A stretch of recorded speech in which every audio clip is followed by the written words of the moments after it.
Guys, luto tayo ng bok choy. Ginisang bok choy guys with sardinas. Sana ako ng bawang guys, tapos sibuyas at kamatis.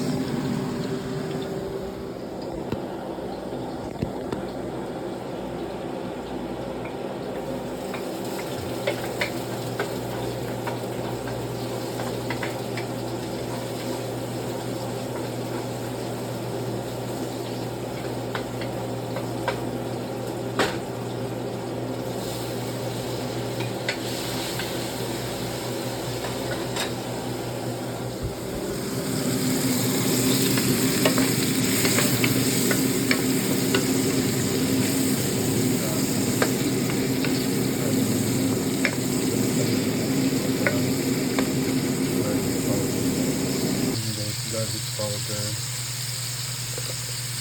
So, ano na yung bigas na guys.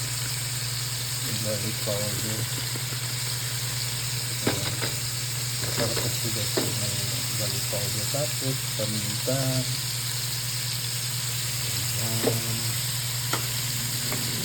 Hayo. Tapos, mamaya ang sardinas. Sunod na natin ang sardinas.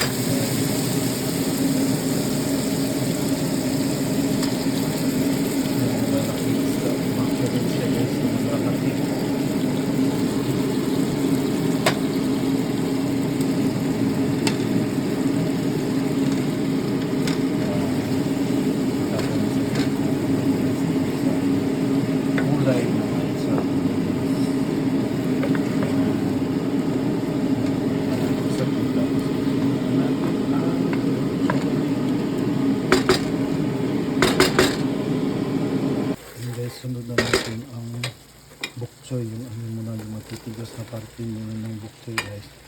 Tapos sa kanyang mga dahon pinuha ko siya ng maliliit guys, para kasi hindi madurog or malata yung ma-overcook yung dahon. Kaya yan muna, tapos maglagay lang ako ng konting sabaw, konti lang, ayan. Tapos halo-halo, tapos maya mga 2 minutes siguro. Sunod natin yung mga dahon. And guys, ready to. Ready natin sunod ang mga dahon.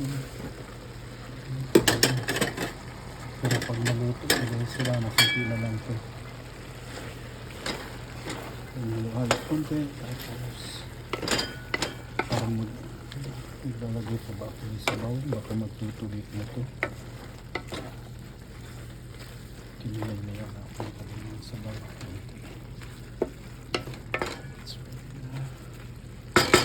At least tayo malagay 2 minutes. Lagay pala ako ng chicken powder. Iwan ko lang mamaya kung kailangan ko bang maglagay ng asin kasi malasa naman yung sardinas. Yan, wala ko na pala po chicken powder na ginamit guys. Hindi ako naglagay ng asin, kaya wala asin. Natin yung manat ko guys. I think ano na siya guys, hindi na kailangan ng asin. Yan.